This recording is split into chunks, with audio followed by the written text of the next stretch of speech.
Welcome back to Through the Bible in 365. This is day 49, February the 18th, and we're looking at Leviticus 16 through 18, so picking it up with the Day of Atonement and different laws. And so let's look at Leviticus 16 through 18 together. Now the Lord spoke to Moses after the death of the two sons of Aaron, when they offered profane fire before the Lord and died. And the Lord said to Moses, "Tell Aaron your brother not to come at just any time into the holy place inside the veil, before the mercy seat which is on the ark, lest he die. For I will appear in the cloud above the mercy seat.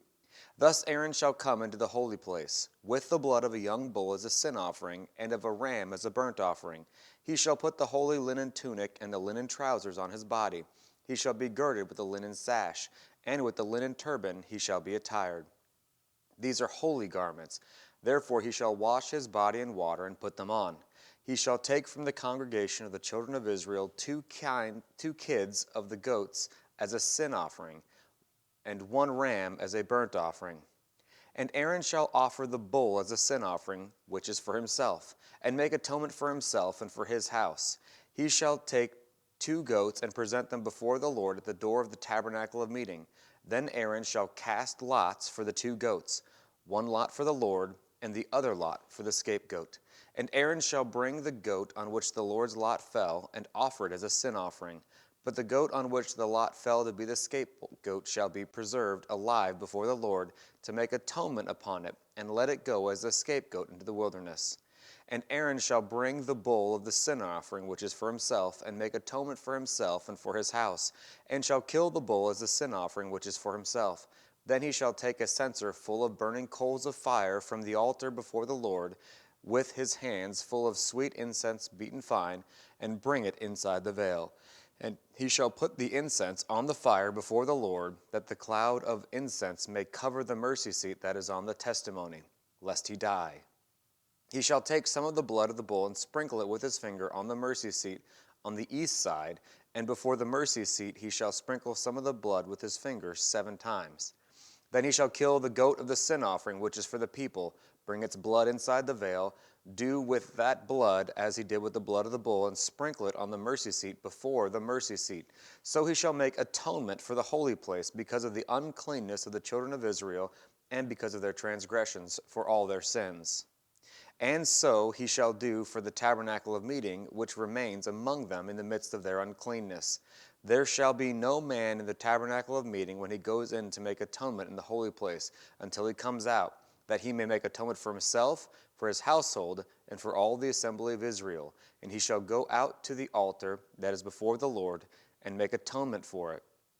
And he shall take some of the blood of the bull and some of the blood of the goat, and put it on the horns of the altar all around. Then he shall sprinkle some of the blood on it with his finger 7 times, cleanse it, and consecrate it from the uncleanness of the children of Israel. And when he has made an end of atoning for the holy place, the tabernacle of meeting, and the altar, he shall bring the live goat. Aaron shall lay both his hands on the head of the live goat, confess over it all the iniquities of the children of Israel, and all their transgressions concerning all their sins, putting them on the head of the goat, and shall send it away into the wilderness by the hand of a suitable man. The goat shall bear on itself all their iniquities to an uninhabitable land, and he shall release the goat into the wilderness. Then Aaron shall come into the tabernacle of meeting, shall take off the linen garments which he put on when he went into the holy place, and shall leave them there. And he shall wash his body with water in a holy place, put on his garments, come out and offer his burnt offering and the burnt offerings of the people, and make atonement for himself and for the people. The fat of the sin offering he shall burn on the altar. And he who released the goat as the scapegoat shall wash his clothes and bathe in holy water, and afterward he may come into the camp. The bull for the sin offering and the goat for the sin offering, whose blood was brought in to make atonement in the holy place, shall be carried outside the camp, and they shall burn in the fire their skins, their flesh, and their offal. Then he who burns them shall wash his clothes and bathe his body in water, and afterward he may come into the camp. This shall be a statute forever for you. In the 7th month, on the 10th day of the month, you shall afflict your souls and do no work at all, whether a native of your own country or a stranger who dwells among you. For on that day the priest shall make atonement for you to cleanse you, that you may be clean from all your sins before the Lord. It is a Sabbath of solemn rest for you, and you shall afflict your souls. It is a statute forever. And the priest who is anointed and consecrated to minister as priest in his father's place shall make atonement, and put on the linen clothes, the holy garments. Then he shall make atonement for the holy sanctuary, and he shall make atonement for the tabernacle of meeting, and for the altar. And he shall make atonement for the priests, and for all the people of the assembly. This shall be an everlasting statute for you, to make atonement for the children of Israel, for all their sins, once a year. And he did as the Lord commanded Moses. Chapter 17. And the Lord spoke to Moses, saying, Speak to Aaron, to his sons, and to all the children of Israel, and say to them, This is the thing which the Lord has commanded, saying, Whatever man of the house of Israel who kills an ox or lamb or goat in the camp, or who kills it outside the camp, and does not bring it to the door of the tabernacle of meeting to offer an offering to the Lord before the tabernacle of the Lord, the guilt of bloodshed shall be imputed to that man. He has shed blood, and that man shall be cut off from among his people, to the end that the children of Israel may bring their sacrifices, which they offer in the open field, that they may bring them to the Lord at the door of the tabernacle of meeting to the priest, and to offer them as peace offerings to the Lord.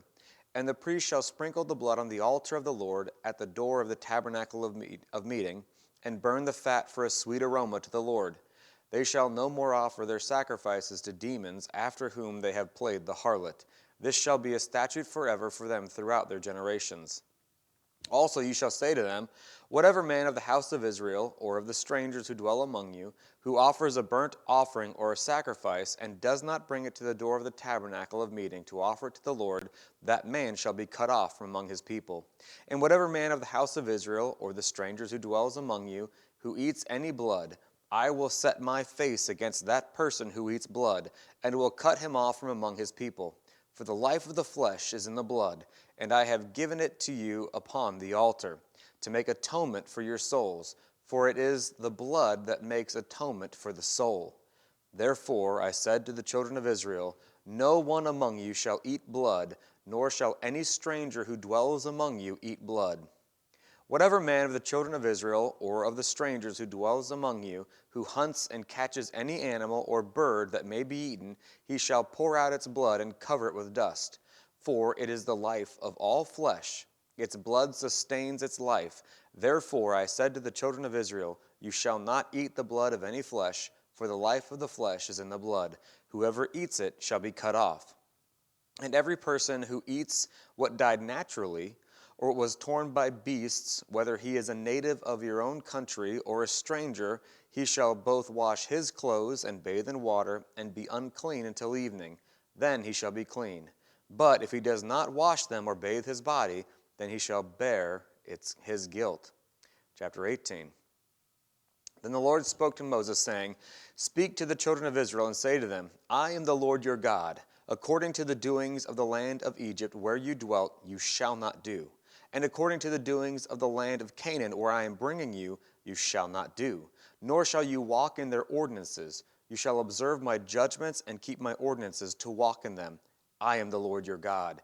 You shall therefore keep my statutes and my judgments, which if a man does, he shall live by them. I am the Lord.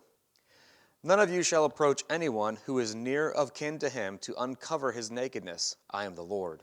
The nakedness of your father or the nakedness of your mother you shall not uncover. She is your mother. You shall not uncover her nakedness. The nakedness of your father's wife you shall not uncover. It is your father's nakedness. The nakedness of your sister, the daughter of your father, or the daughter of your mother, whether born at home or elsewhere, their nakedness you shall not uncover.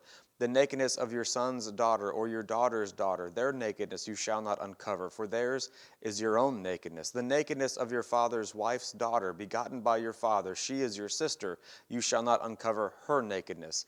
You shall not uncover the nakedness of your father's sister. She is near of kin to your father. You shall not uncover the nakedness of your mother's sisters, for she is near of kin to your mother. You shall not uncover the nakedness of your father's brother. You shall not approach his wife, she is your aunt. You shall not uncover the nakedness of your daughter-in-law, she is your son's wife. You shall not uncover her nakedness. You shall not uncover the nakedness of your brother's wife, it is your brother's nakedness. You shall not uncover the nakedness of a woman and her daughter, nor shall you take her son's daughter or her daughter's daughter to uncover her nakedness. They are near of kin to her, it is wickedness. Nor shall you take a woman as a rival to her sister to uncover her nakedness while the other is alive. Also, you shall not approach a woman to uncover her nakedness as long as she is in her customary impurity. Moreover, you shall not lie carnally with your neighbor's wife to defile yourself with her. You shall not let any of your descendants pass through the fire of Molech, nor shall you profane the name of your God, for I am the Lord. You shall not lie with a male as with a woman, it is an abomination.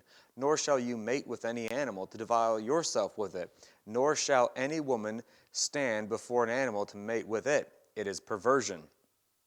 Do not defile yourselves with any of these things, for by all these the nations are defiled, which I am casting out before you. For the land is defiled, therefore I visit the punishment of its iniquity upon it, and the land vomits out its inhabitants.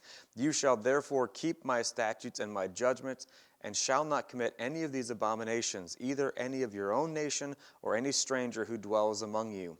For all these abominations the men of the land have done who were before you, and thus the land is defiled, lest the land vomit you out also when you defile it, as it vomited out the nations that were before you. For whoever commits any of these abominations, the person who commits them shall be cut off from among their people. Therefore you shall keep my ordinance, so that you do not commit any of these abominable customs which were committed before you, and that you do not defile yourselves by them. I am the Lord your God.